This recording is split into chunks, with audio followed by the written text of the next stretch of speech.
We're live. It's Wood Wednesday, guys. Woo! We're here.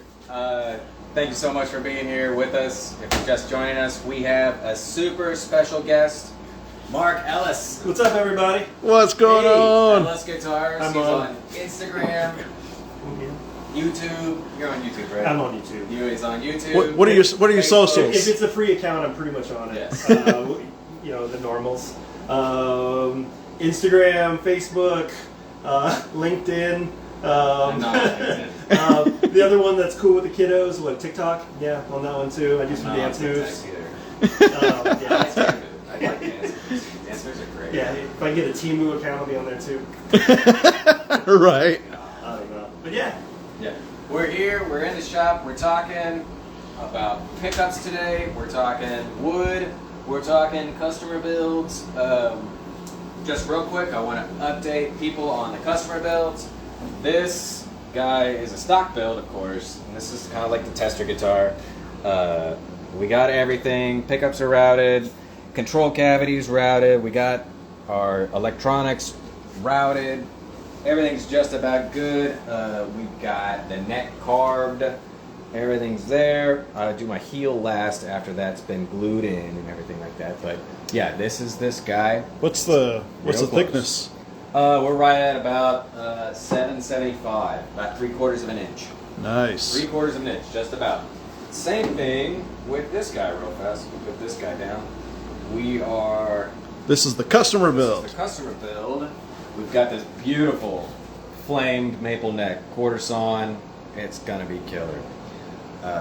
It is carved. We're ready to start sanding. We're gonna be doing some sanding on this guy before we glue anything in. It's just about at 375 as well, or 775 as well. And dude, it's killer. It's super lightweight. Dude, it's insane how lightweight that guitar is. It does not make sense. Hold that. Hold that thing. Let me see. Okay, I'll testify. It's a lightweight guitar. This is crazy light. Is this hollow? No. Not chambered, no nothing. It's pretty ridiculously light.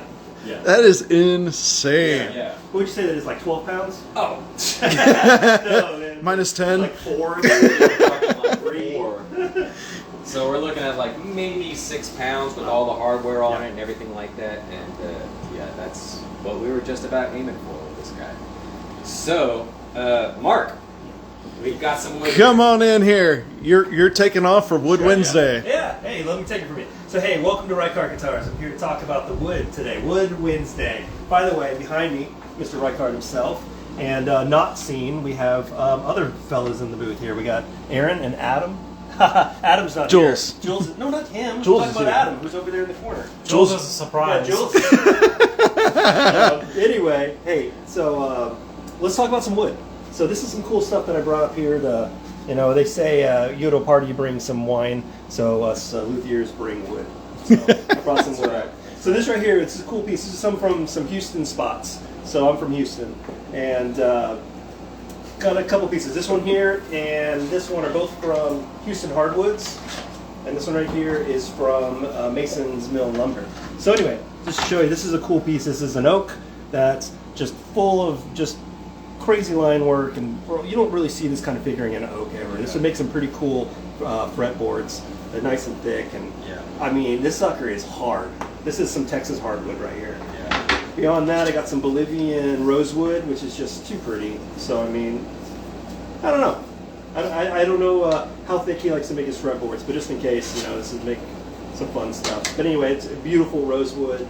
And then this right here is totally a cool piece. This is something you won't see every day. This is unsteamed walnut. Excuse me, can't even talk. So what happens is, by the time you get walnut in the stores, the mills will go in and actually steam these, and it changes the color. So all the white and purples you see goes away, and it becomes the different hues of browns and stuff. So if you get it before it's steamed, which never makes it to the market, you're going to see you get these whites and purples and blues, and you get this really cool coloring that'll stay even after you oil it. So this is truly a cool piece. So what does the steaming actually do whenever they do that? So the steaming, as it was described to me, Mason, I'm sorry if I'm saying it wrong, is once they put that moisture in here, the steam, it actually unlocks all these pigment pieces, and it kind of like bursts with inside, and it like stains underneath, so that it kind of just smooths out all the coloration, and basically it knocks out all the dark spots and makes it lighter, and all the light spots become darker. So it ends up becoming that usual walnut color that you see, like if you get like a dye that's walnut color or something. Yeah. But who knew? I didn't know that walnut looked like this when it was first milled. So who knew you can get blue walnut? But anyway, we'll see what he does with this. Maybe something super sexy. We'll do some. I'll probably resaw this maybe, and then we'll do some laminate. We do like a laminate type thing on this. That'd be real neat. We could do also a step. So you also build guitars. I do. Let's talk briefly about that. What kind of guitars are you building? How many? Yeah. So I'll never live this down from all my workers and stuff. But my name is Mark Ellis, and I own a company called Ellis Guitars. And we, by the way, so we're based in Northwest Houston, and we build custom guitars. They can be either hand built or CNC'd if you want hyper tolerance. We do our own electronics, which most places can't say. So we have patented pickup blending systems that we have the global rights to, which is cool. So in other words, if you want it, you got to come to us. We wind our own pickups in-house. We have a whole line of pickups. So anything you're wanting, we can do it right off. So thankfully this guy bought one too. Anyway, we do that. We do effects pedals, all kinds of winding stuff, like winding electronics and guitars. That's awesome. Are these the first multi-scales that you guys have done? Actually, this is number one. First multi-scale builds. Yeah, so this is the first full-blown multi-scale. This is, I think, an RX and a PX set right here, which is one of my favorite sets that we make. But it's in a custom 10 and 17 degree angle for a multi-scale. Yeah. And this one's especially cool because the base plates don't exist for this kind of stuff. So we had to mock it up ourselves, and we got some super heavy fiberboard. So you use these on, let's say, like Telecaster style bobbins or Strat or jazz pickups and stuff like that. But we got super dense ones here, so we can make these plates. And these are the actual cutouts that we did CO2 laser. That we cut these ones out and. And this is all stuff you do in-house. Yeah, this is all in Houston. Yeah, all in Houston. We don't farm it out to anybody. So half the fun is, like when Nate hit us up, he had this idea he wanted these certain pickups. So I mocked it up, and I think we churned it out in a week. So this is one of those custom shops where if you want something, you just let me know, and we make it happen, and you aren't going to wait 6 months. Anyway. Gotta love that. Gotta love it. Gotta love that. But anyway, that's a little bit about us. EllisGuitars.us, just saying. It's the same for socialists as well. Yeah. Well, cool. Show us some of the secret sauce you built, because we made a big deal that you wanted to come down. We wanted to show some of your behind-the-scenes magic, but with all of the pickups, we wanted to nerd out today. The people spoke, and we want to show some pickup stuff. So. Okay, well, you said it right. We're going to have to nerd out, because the world of pickups is not for the faint of heart. It is. I'm going to do my best to not make you fall asleep, because I want you to tune back in each week, because there's going to be fun stuff.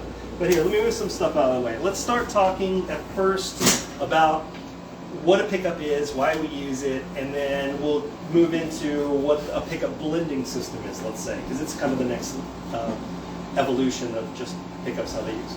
So, originally, why did pickups even start? There's a little bit of history. So we had, let's say, acoustic guitars where the body was its own chamber for amplification. So once, Les Paul and Leo Fender and all those guys come around, they come up with this smaller body, but there's no way to make it acoustic. So they needed to come up with another way to amplify the sound. So different pickups were invented. It was kind of the Wild West back then. You have piezoelectric pickups, which are a vibration style pickup, where you, when you hit the strings, the vibration of what touches in contact with that is what's creating a digital sound or analog sound that goes out to amplification. Or you can do electromagnetic pickups, which we all know as humbuckers or anything that's wound with a coil. So that is mostly the meat and potatoes and stuff. So we're going to talk about that. So how to build an electromagnetic pickup. What that basically is you put it somewhere along a guitar. Here, let's look over at this one real quick. So here you have a wonderful guitar, which you can't really hear, obviously, because there's no amplification. So sound gets picked up through these guys. These are the pickups, and it's outputted to a jack to an amp, which can go as loud as you want. So where a pickup is located along this gap of your fretboard to the bridge wildly changes the tone that you're going to output. Think of it easily like this. If I have a pickup right in the middle and I push it all the way this way as close as I can to the bridge, you're going to have a bright, very crisp kind of tone that has low output, because string vibrations, as you hit the string, it's going to vibrate the most up here, and then as it's towards the ends, it's going to vibrate less and less and less. So these ones are typically higher output kilo ohms, so that you can balance these two pickups to get the same volume between the two. So this one will be lower, this will be higher. So this right here is a bright tone. You slide it this way, you get more of a warm tone. That's why these selectors were invented like this, because these companies were like, well, we get these drastic amount of tones in here, let's just make a quick way that people can get different sounds. So you flip it up, you get a warm sound, flip it down, you get a bright, crunchy, rock tone, or put it in the middle, it's kind of a blend of the two. Okay, that being said, let's look at these guys. This right here is a humbucker. So what it is there's two coils within here. One bobbin, the bobbin is just this part.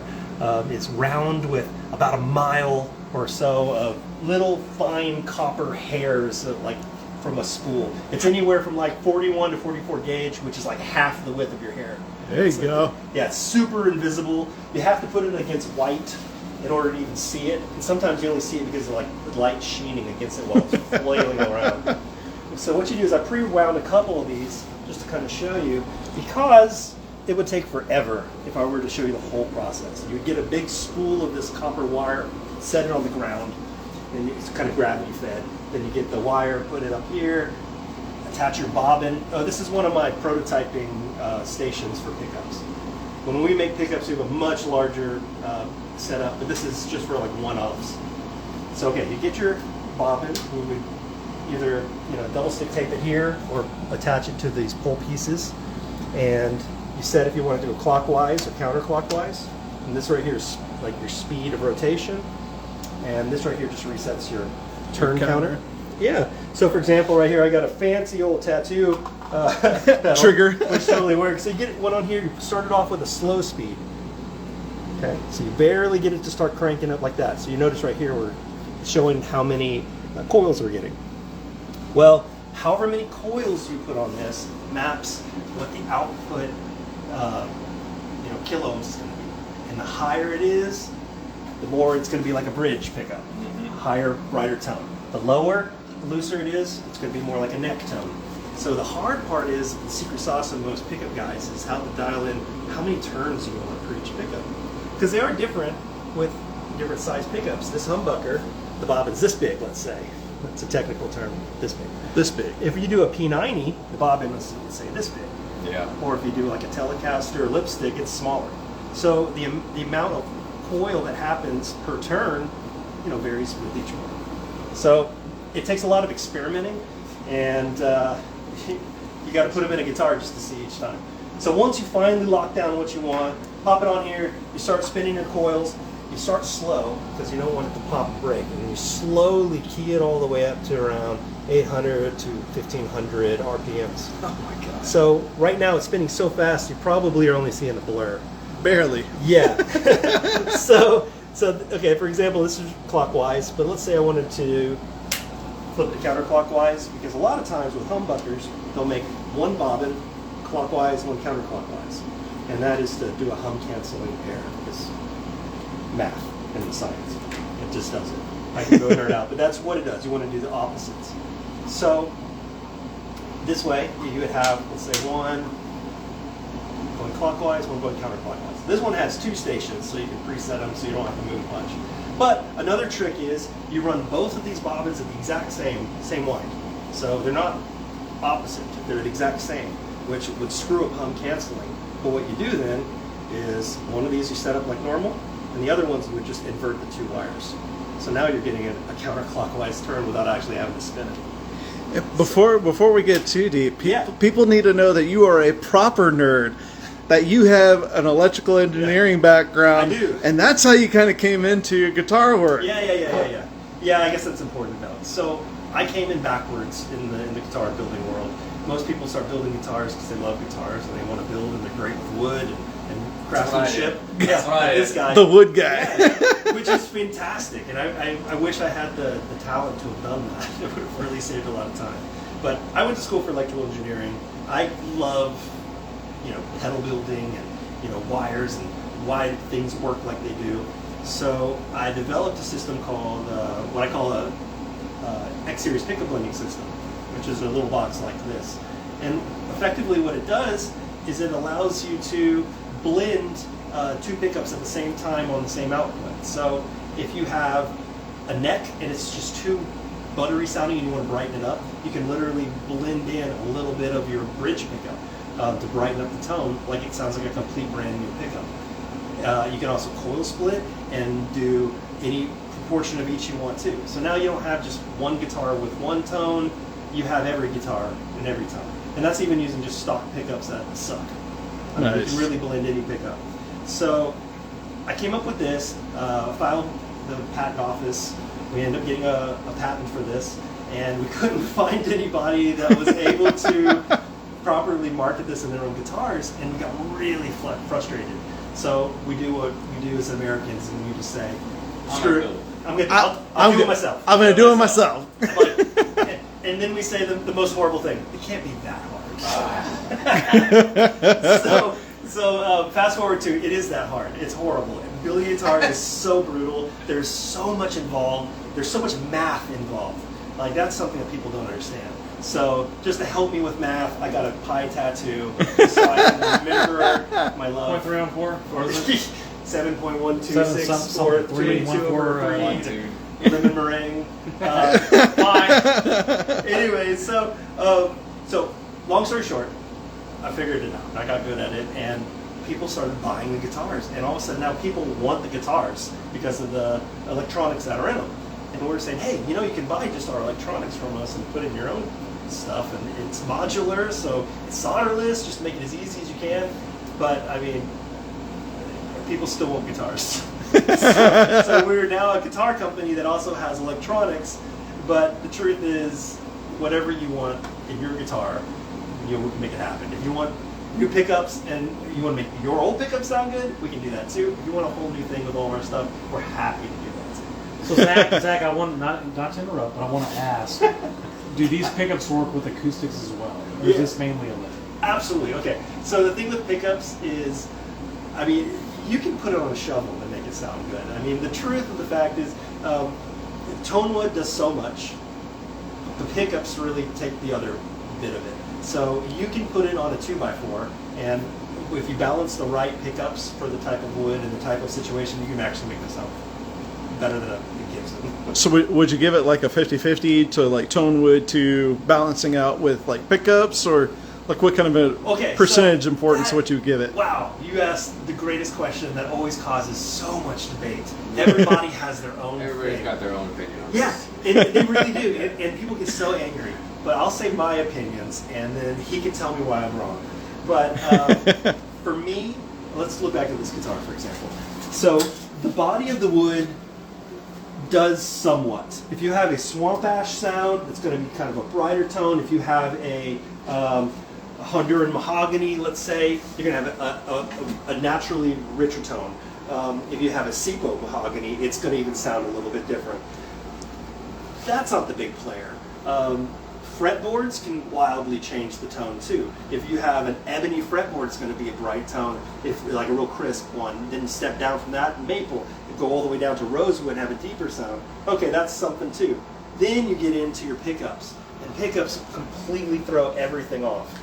So you now have this organic tone that's coming out, but now you have these different,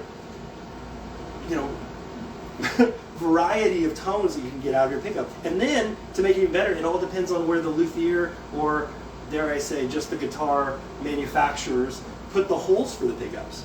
Because you may have a warm sounding pickup that sounds great, but if they slightly put this hole back, even a half an inch, it's going to completely change it. And so many times people will say, well, these pickups sound terrible.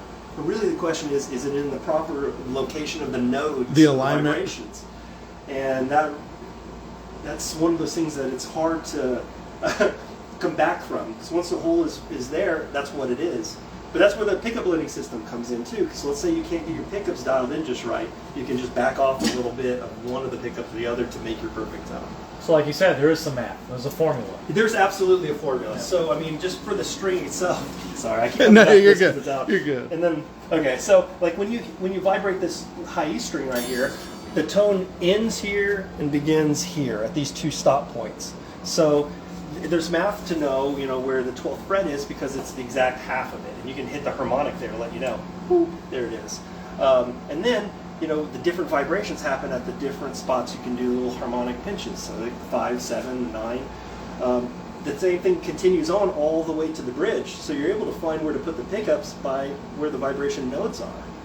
So, I mean, because hypothetically, let's see, where's your 12th fret? This one, right here. Okay, if I hit right there, well, I know half of this will be about right here. So there's that, there's a harmonic, and then I go half again, there's one. So like right there would be the perfect spot for the middle pickup. Okay, anyway. You can nerd out all day. I can also say like that's a 27-inch scale length, so yes. It's a massive change from a 25.5-inch scale length. You get more treble when you increase the scale length. That's just how it works. Yes. Also, the finish of the guitar, yep. it changes everything. Kind of everything plays into everything. Yeah. How would you take this? I had a guy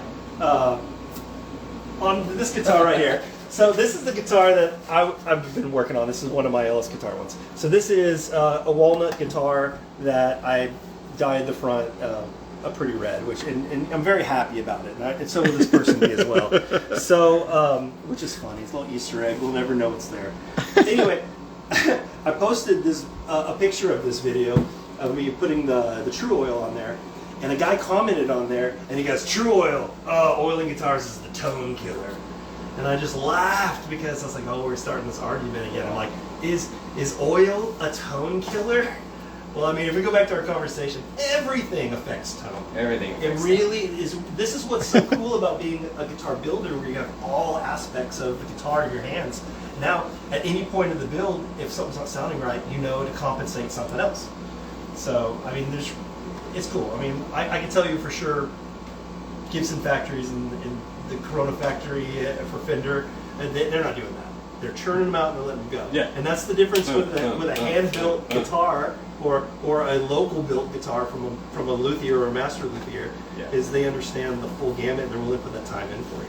Yeah. So it's so crazy how just like every little aspect makes such a big difference. It is. Into the sound, and it's like the constant or the eternal search of sound. Yeah. It's like comparing a bolt-on neck to a set neck compared to a neck through neck. It's just like, what do you want me to say? Like, what do you want? What feels best to you? Yes, and the best is the person asking these questions. You already know it's a leading question. They already have their answer, and it's just confirmation bias. Yeah, sometimes you just want to say, "What do you think?" That is exactly the correct answer. Well, what would you like me to build for you? Yes, I can think of just about anything. Yeah. Especially that shuffle guitar we talked about. We can definitely do a shuffle. Yeah. Especially if you want to provide the shuffle. Exactly. All right, I digress. Okay, back on pickup over here. So we talked about what the humbucker is, why it works like it does.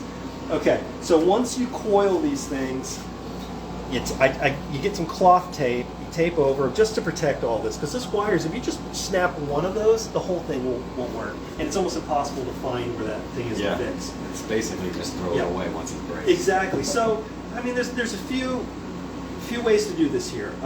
I tape up most of it. I'll leave some gaps because once you're done with the pickup, you want to drop it in a wax solution, a beeswax, or paraffin wax, something like that, in order to coat all that stuff. And I want to leave a little bit in there so it'll coat in through the center as well. Some people leave it completely off, which is so dangerous because those wires can snap. Some people completely coat it in and say you don't even need that. That's fine. It's all their secret sauce. But I'll put just a simple piece of blue tape on top, like painter's tape, just to protect it from being scratched while I'm working on this. Because nothing is worse than when you're screwing in these like pull screws and you just slip and it scratches. And plus I have notes on here, so I know good and well this will be a neck pickup. It's an RX. This is the south coil. It's a 50mm pull spacing.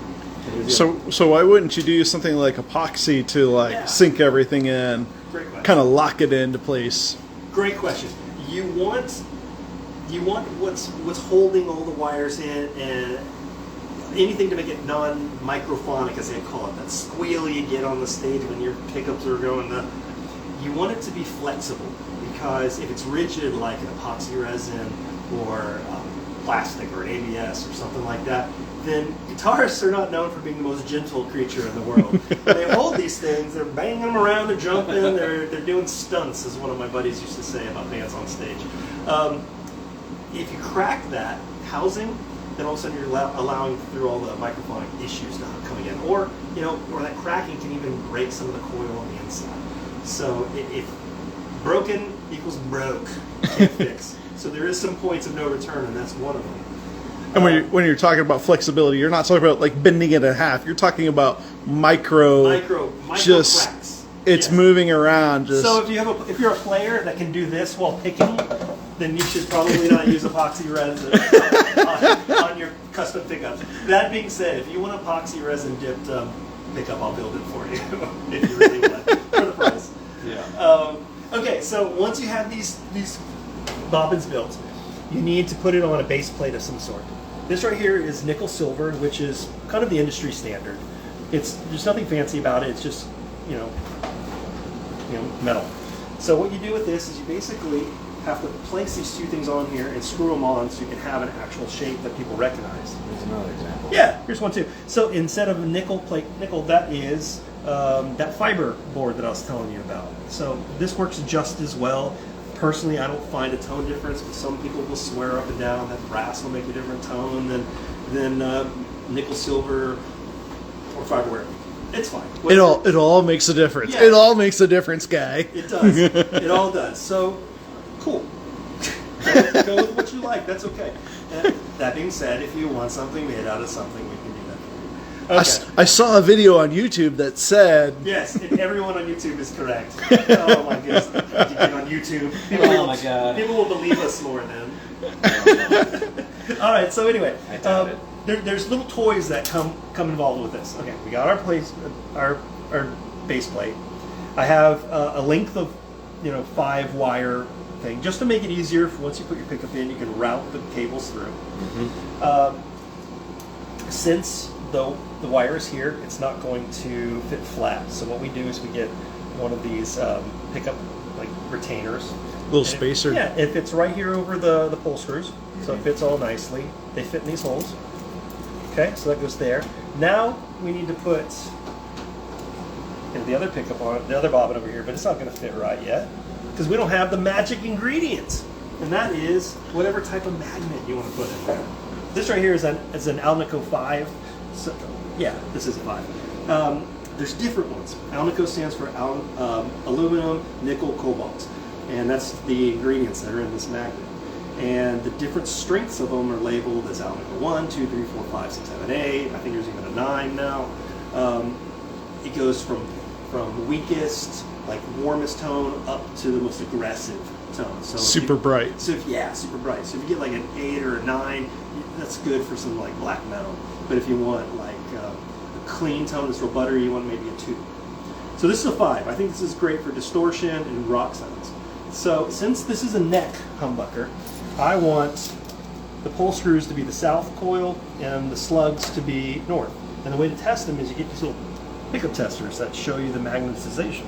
So the side here shows, see, that's white out, so that means this side is north, and I flip onto this side, and you'll see it's black out, which is south. Yeah. So we need to keep south facing the south coil. So that's so crazy. Yeah. So underneath where that retainer is, it's magnetic, so it sticks to it. So now this magnet is touching the poles, and that's what's magnetizing these screws and creating a certain polarity. I got you. So since we have that retainer here, we got to do something of equal height. Set that right here, That's just a piece of plastic, nothing fancy. I've used toothpicks before. It doesn't matter. Is your other one set it right here? Oh, don't say that. People are gonna freak out. Oh, no, you're no. you're adding different wood into the mix. Oh, man. Changing the whole sound. Toothpicks are where the tone is at. Pick up toothpicks. Maple toothpicks. That is true. You know what? Soft maple toothpick. Hard maple, bird's eye, flame. Okay, so then you just flip it over to the other side. There's 4 spots for screws. You screw it in. Now you have a humbucker. So all you do now is you solder these wires that were here onto these leads here, dip it in wax, and man, you're ready to ship. And what all different kinds of waxes can you actually use for that? Yeah, so beeswax, paraffin, Gulf wax is great. We got Arnold over here. Hey, look who showed up. Yeah! Jesus. Arnold plays guitar in the house. Hello. Nice. You walked in right at the perfect time. That's right. So any kind of soft wax like that works great. What I like is just go to the store in a pinch and buy Gulf wax. You'll see it on the canning aisles. That stuff, they come in little bricks of paraffin wax, and you just get it, throw it in a crock pot, and you're good to go. Keep it around 140 to 150 degrees And just Fahrenheit. You dip for 10 to 15 minutes until the bubbles stop, and that's all you got to do to keep that microphonics out. That's insane. Yeah. So once that's done, you got to wipe it down because it looks terrible. Yeah. Yes. So that's done. You package it up. You wrap up the cables all nice. You put it in, and some people put the clear striping on top, which really doesn't do much because usually if there's any scratching, it's already been done at that point. But whatever. So that's how you do a humbucker. It's pretty much completely different for every other pickup. That was just an example. Like if you do a P90, it's like an inverse of this. What you would do there is you would take the slug side, just like this. Let's just imagine this is a really big bobbin, because that's what a P90 is.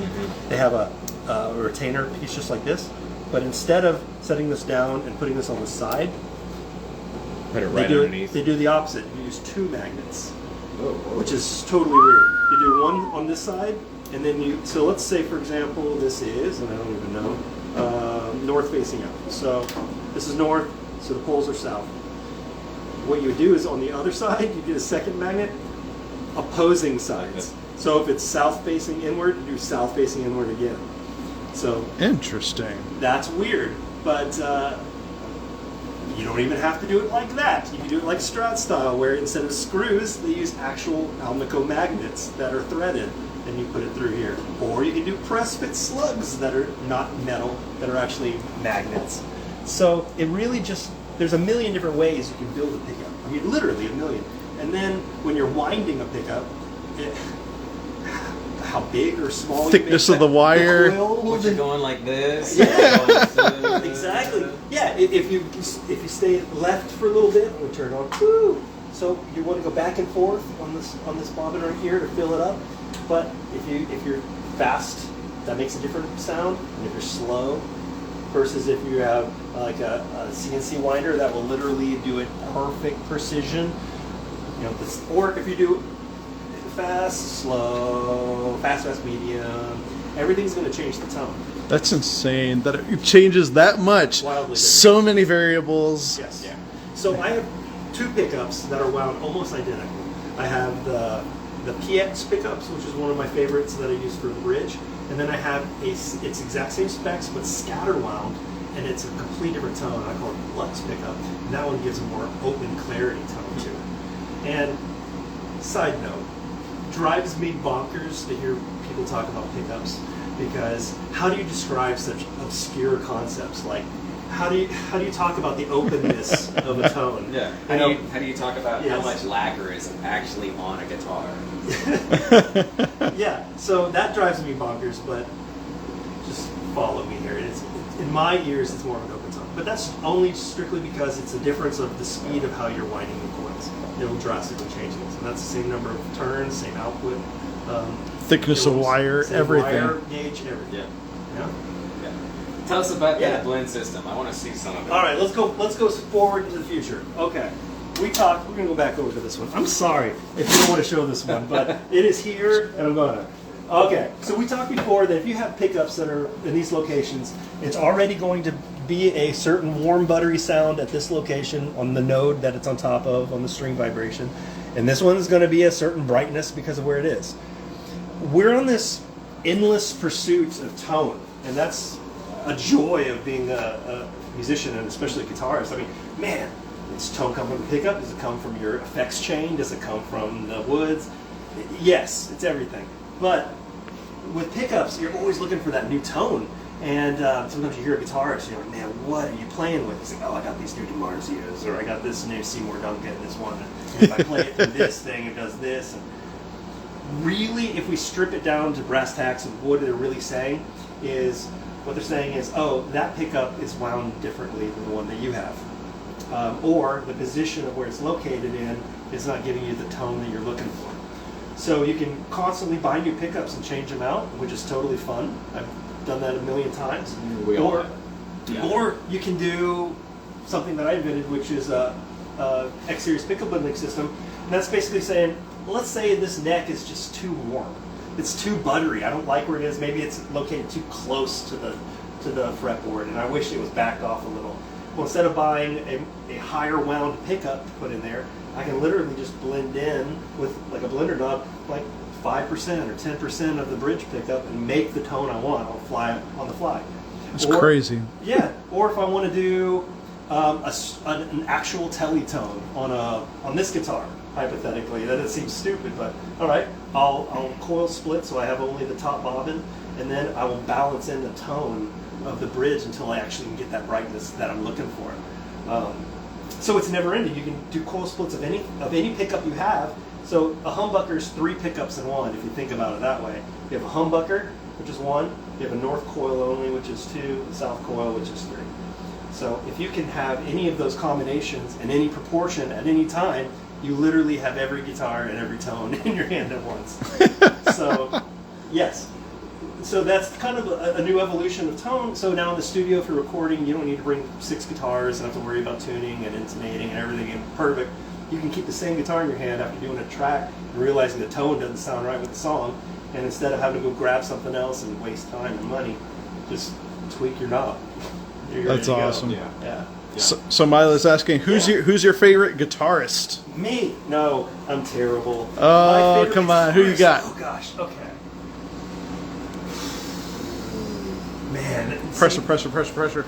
It is. So my first thought is what genre? Ooh. Because, man, there's killer chicken pickers. Like, we just got back from Nashville. Chicken pickers. I feel like, okay, this will be very unpopular, but this is a little insight to my mind. I feel like, dang, don't even want to say it. Come on, say it. Do it. I feel like Brad Paisley. I feel like those Brad kind of Paisley. guys, the Nashville session dudes, that's where metal guitarists go to die. Because it's the steady paycheck, amazing That's chopped hurts. guys that can just be like, what do you want me to play? All right, fine. Because these are like the modern classical players in my mind, like the metal musicians are the best. But the paycheck is in, Johnny Paycheck, Yeah.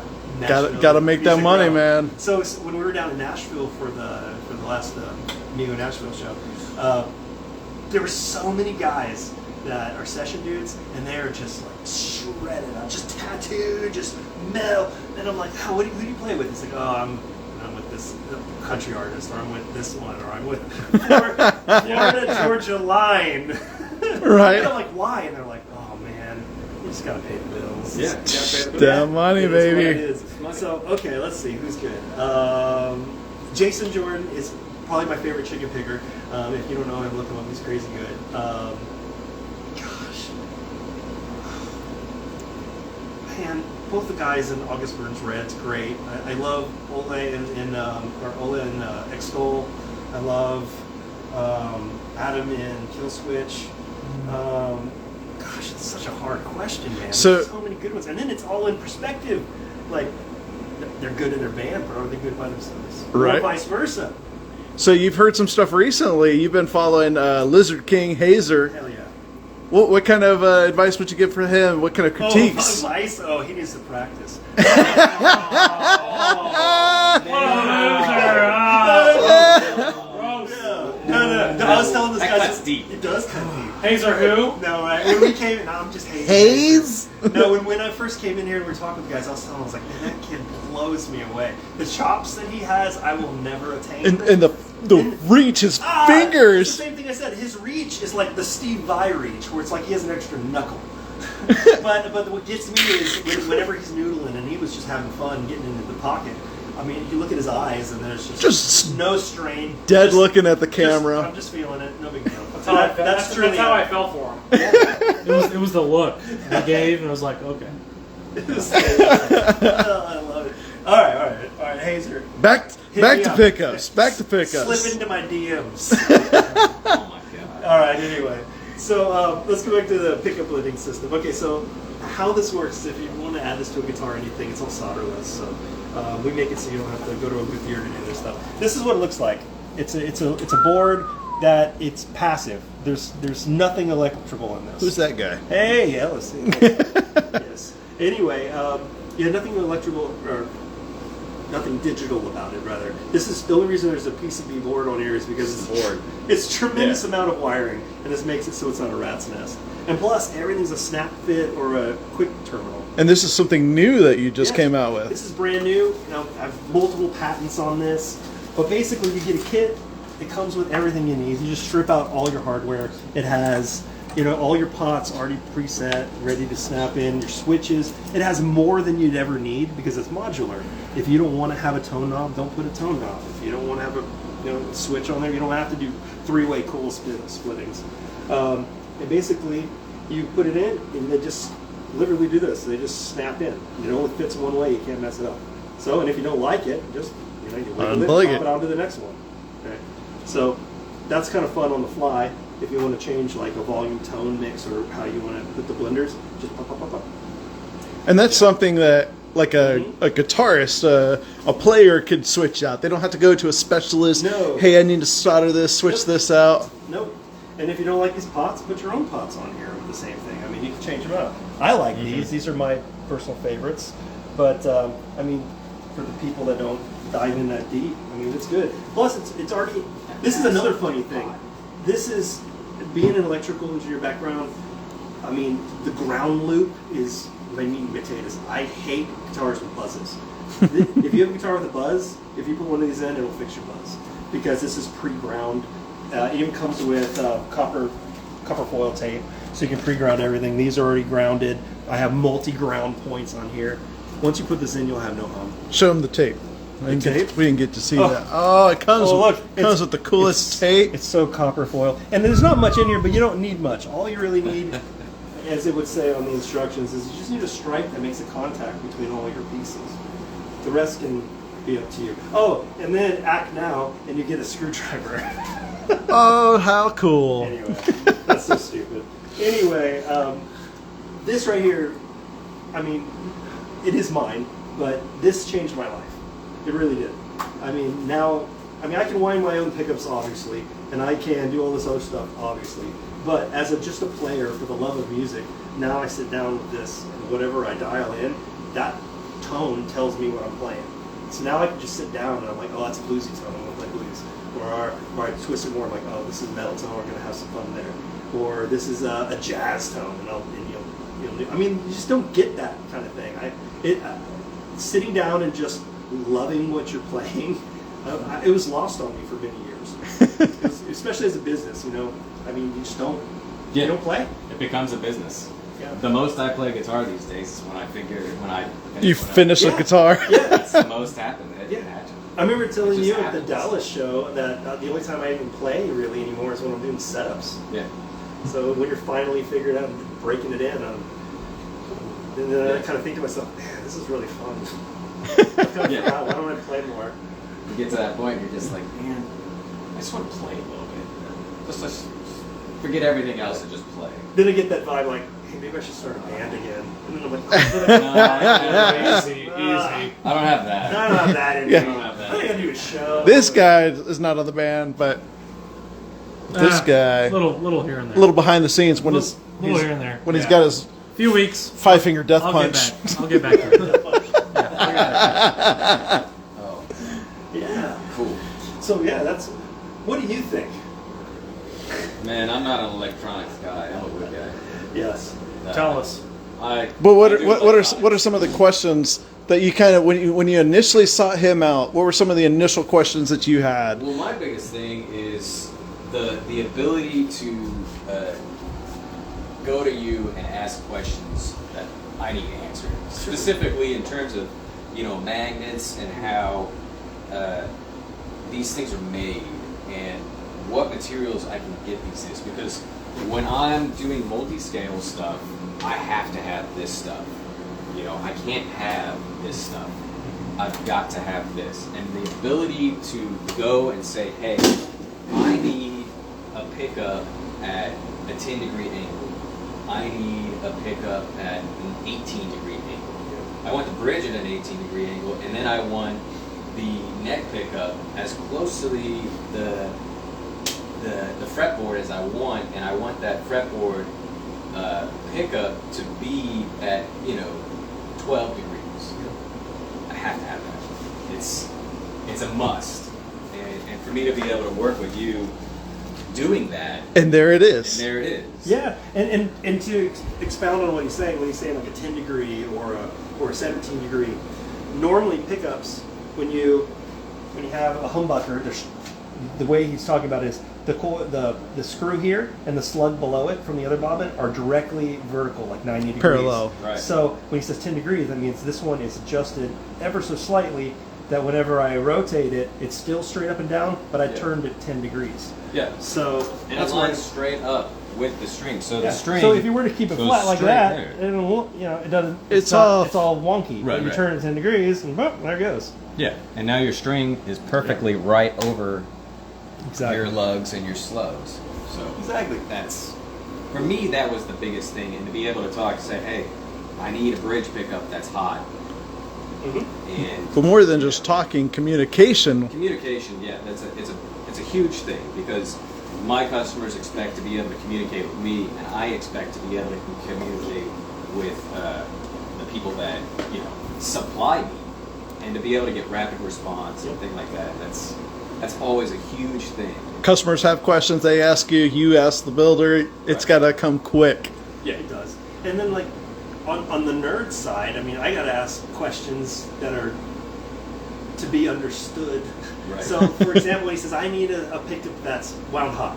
Okay, my question in my head is, oh, well, what kind of ohms do you need? What do you need? What kind of, what's this? But really, the way I interpret that is, what kind of music are they going to be playing? What kind of tone Right. are they looking for? Hey, what are Okay. they going to be? What gauge strings are they going to Yes. be playing? Mhm. Are they going to be down tuning? Yeah. Are they going to be up tuning? What is their tuning? Yeah. Because I work with guys that Yeah.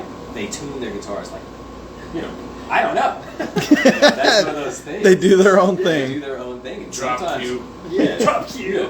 Yeah. And sometimes, those are the questions as a builder that I've got to ask, Yeah. and that he needs to know. And so to be able to talk in that language and to be able to communicate, that's a big thing. Sure. Yeah, Yeah, and I even think sometimes, like, when I ask people when they're doing custom builds, they'll say stuff like, I want a guitar that just rocks.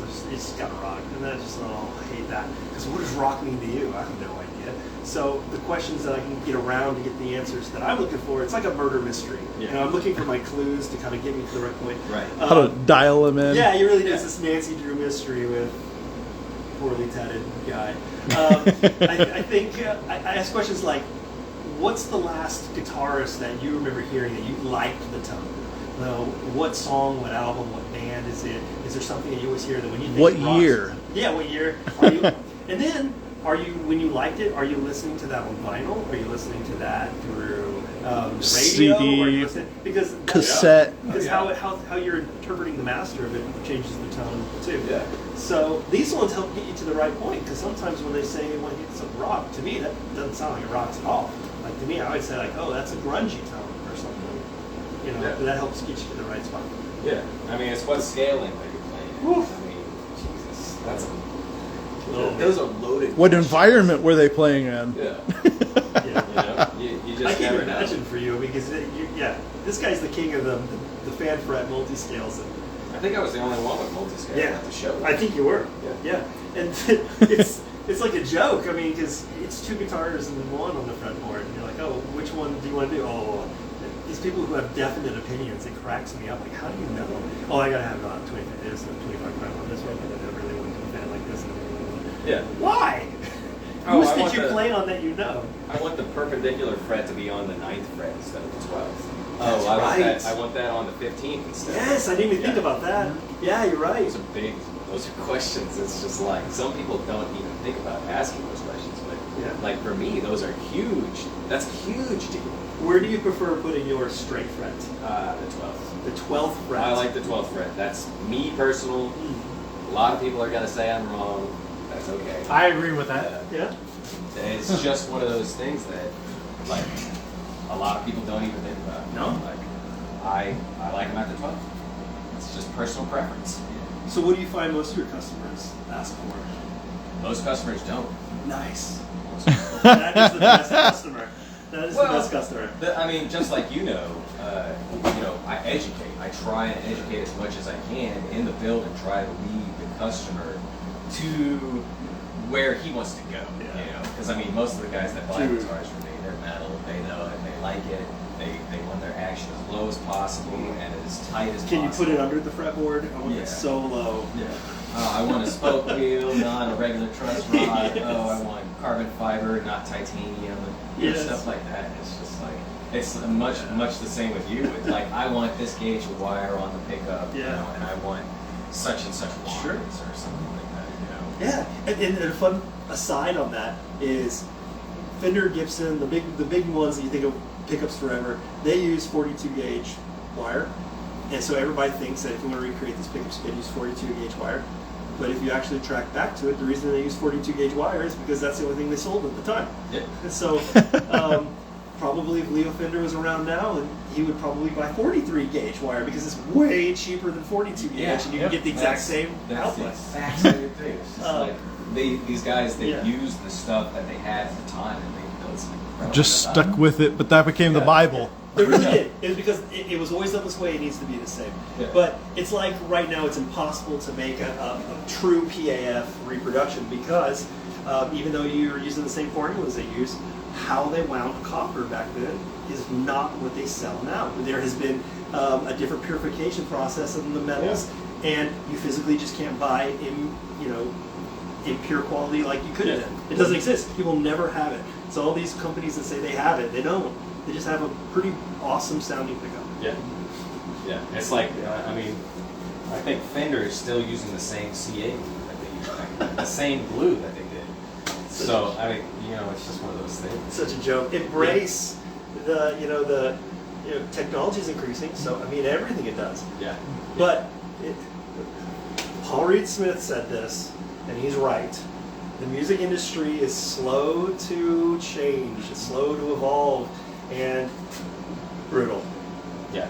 Oh yeah. All right, guys. I All think right. that's all the time we got this time. We will be back next Wednesday. We'll be talking about more builds, more wood. We'll be talking maybe even some more pickups. I don't know. Comment below if you've got any more questions for this guy. Ellis, where can they find you? Ellis Guitars US on Instagram, Facebook. Instagram, LinkedIn Facebook, if you tweet. want to meet me. TikTok is just, I think, Ellis Guitars. Or just go to our website, ellisguitars.us. Shoot you an email, ask the questions, pick this guy's brains. Super nerd, super nerd. All right, guys. Take away. Yeah. Until next time, be kind to yourself and be kind to each other.